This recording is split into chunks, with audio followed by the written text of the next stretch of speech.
Hey, I'm Tyler. And I'm Katie. You are listening to Not-Stalgia, the podcast where we decide if your childhood favorites were more Monster Mash or more Purple People Eater. Is one better than the other? Oh my god, absolutely. The Monster Mash is clearly superior to the Purple People Eater. Wow. I like crappy old stuff, but I'm not a fan of either. And really any of the weirdo novelty songs like that. The Monster Mash, they both stink, but the Monster Mash is a classic. And the Purple People Eater is not good. Kate, do you know what shareware is? Is it like a costume that Cher would have worn? Wow. That's an incredible guess, but no. In the summer, my day has more costume changes than a Cher concert. I'm just going to say, I'm sweating, I'm toasty. Sometimes you got to get dressed for dinner. Do you know what DOS is? Like Das Boot? DOS, all capital. That's dose. No, DOS. That's Spanish for two. Okay. Today we're going to play a game called Monster Bash. Oh, like Monster Mash. Oh, that's fun. That's where it gets its name. Have you ever heard of or played this game? No. Of course not. But I assume I'm going to be bashing some monsters. You sure will be. I'm thrilled to bits. This game is made by a company called Apogee Software. It was developed by Frank Madden, and it was released on DOS, or MS-DOS. And that stands for Microsoft Disk-Based Operating System. Why don't they call it DBS then? That's a good question. Why is disk-based? DBOS. It should be. But DOS. DOS is I'm easier to DOS. say. You sure are.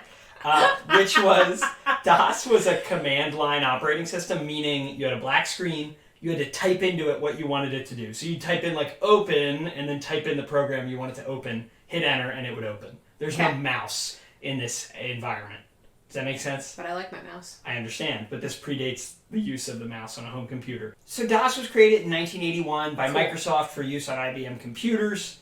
You could insert floppy disks into it, but like I said, you couldn't click on anything. So it could run programs, just it's not the graphical user interface you're used to on a computer where you move around and click on stuff. This is a bit of a simplification, but go with this. Okay. Explain it to me in the simplest terms possible. I'm leaving a lot out. Like a five. This is the broad strokes. The video game industry came into being really in the 70s and 80s, okay? Late 60s it really starts, but 70s it's developing. By the 80s, people know what video games are. People are playing video games. Moms are complaining about them. Yes. There's a moral panic about whether or not our children will be productive citizens, right? They become very popular, okay. Yes. Yes. It gets worse. The panic part really is in the 90s when things get really violent. We'll get to that in another future episode. Okay. But there's three main ways to play games in the 70s and 80s. Arcades, where you go and put your quarters in. Home video game consoles that plug into your TV, like your Switch that is right there. Or on a personal computer. Those are your three options. An arcade game, because they're literally making an entire machine just to play one game, that's the best way to play a game, because you're going to get the best experience, because they can tailor the hardware to whatever the game needs. Does that make sense? Yes, that was very emphatic. I know, there's a lot of hand motion that doesn't transfer to the audio version of this. But trust me, listeners, it was a lot. So if you want to get literally the most impressive video game experience during this time, you go to an arcade. The home console, like the Atari 2600 or the Nintendo Entertainment System, where we played those Mario games recently, that was a step down from arcades in terms of power and specifications, because, they make one machine that can play multiple games. So now you're tailoring your game to the machine, so you can't make the most impressive experience possible. But they had controllers with buttons, right? So, you have the little D-pad or the joystick and the buttons. So that's the second best option. Because the arcade, you could have all, custom controls as well. But the personal computer, right? First of all, it didn't become popular until the 80s. One of the first popular personal computers is the Apple II, which came out in 1977, but didn't really take off till the 80s. So they came late to the party as far as video games are concerned. Video games had been around since the early 70s. So there wasn't as big of a market to attract game developers. If you're making a game, why target computers when you could do arcades and home systems, right? So you have less developers there, and the best developers are not going to make games for computers. So you have worse developers, so your games are worse. Then, the next problem you have is there's a wider variety of computers. So if you're a game developer, now you're worried, will my game run on this person's computer, this type of computer? You can't control that as well. So it's harder to develop a game that works everywhere. Then, you're using a keyboard. That's not the best video game controller, right? Because it's hard to move around. because computers didn't really have mice yet.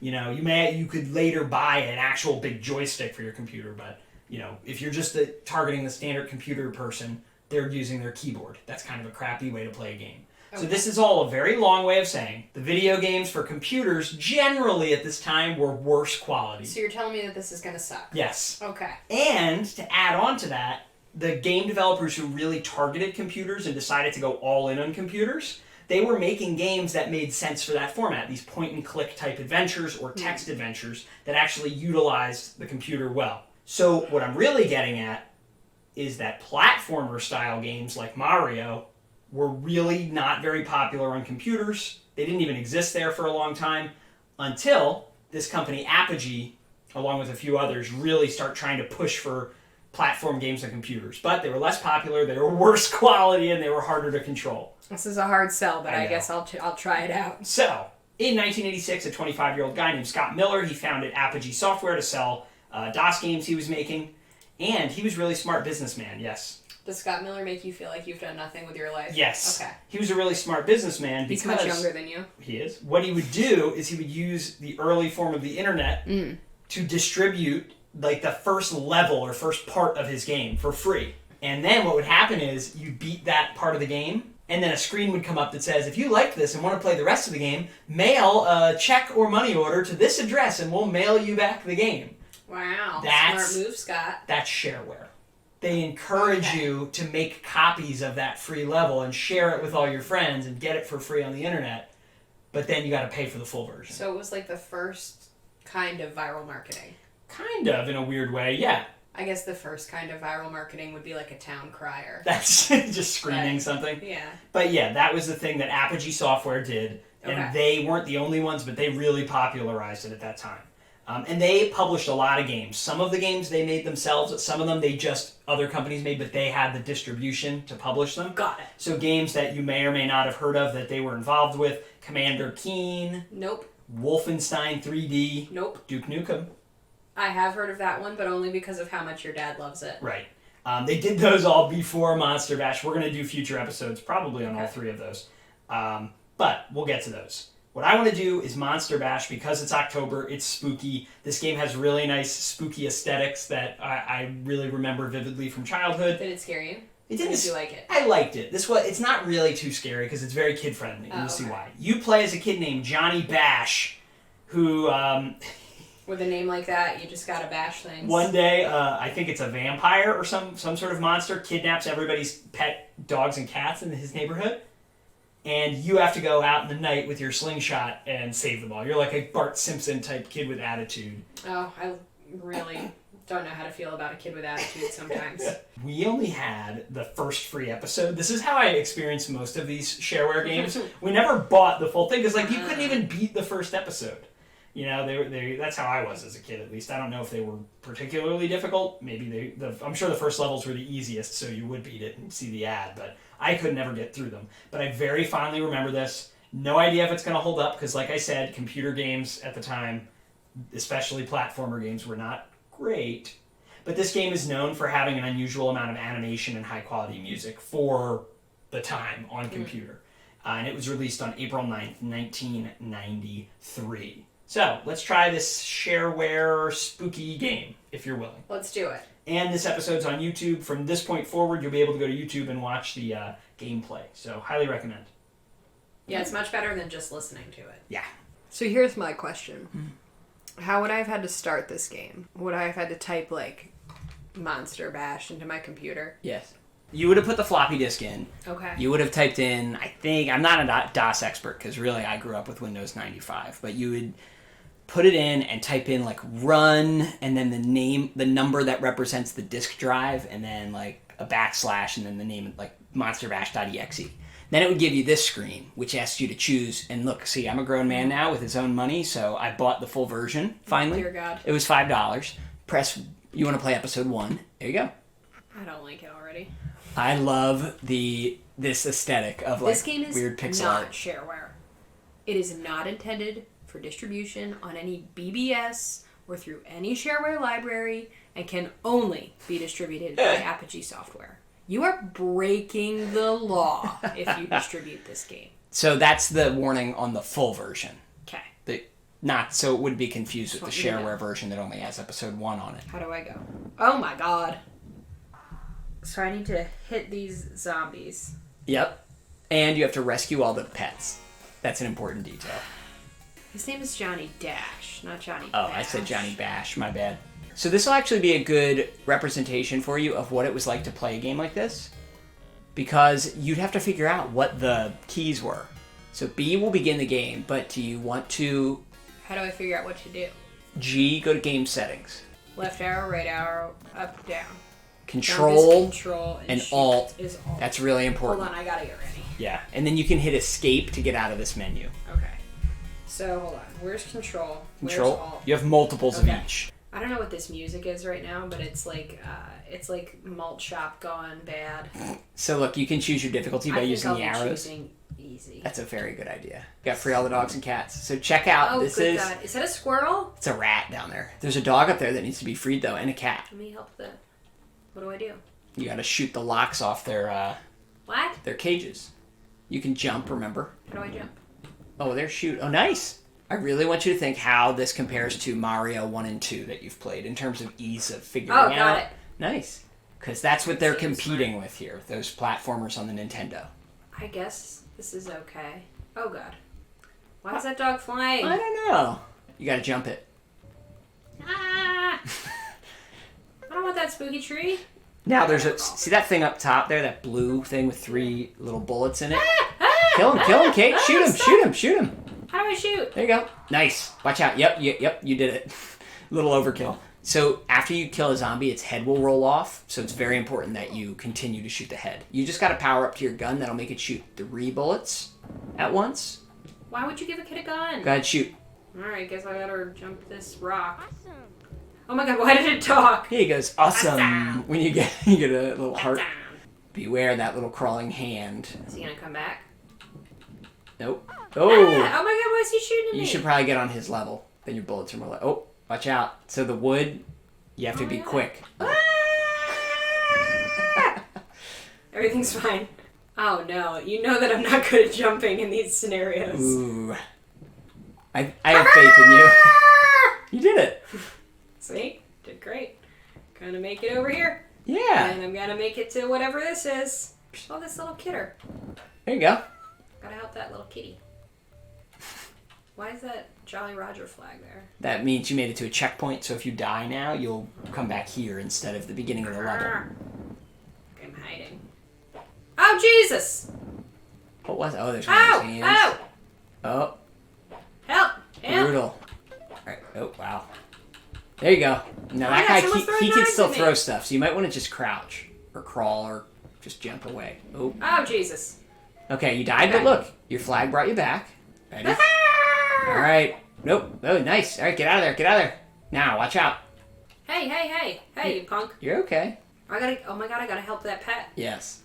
Oh no. So you're going to have to time it. Get down there. Destroy the zombie. Then free the pet. The skulls can hurt you too. There you go.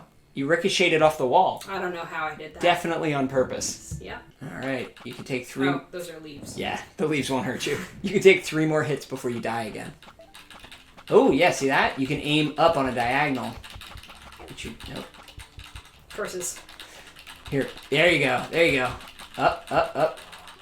There. You're doing great. You haven't been hit by one severed zombie head yet. Yeah. You need that heart, though. Awesome. I really don't like the noise they make when they die. Just gonna crawl away. Slowly climbing. Save that pet. You did. The fact that it won't let you out means Oh my God. there are some remaining, so you must have to go down that hole you avoided. I don't want to go down the hole. Oh, my God, oh. I'm falling down this hole. And hand's gonna get you when you land. Oh, Jesus. Kill it. Get him. Nice. Alright, hit that pole and you got another checkpoint. That's good. I don't like the noise that this is making. It kind of sounds like the noise that like chili would make. It's very visceral sounding. Oh, Jesus. Yeah, those are not good to hit. Killed him. You did. Oh, no, his head's gonna hit you. Oh.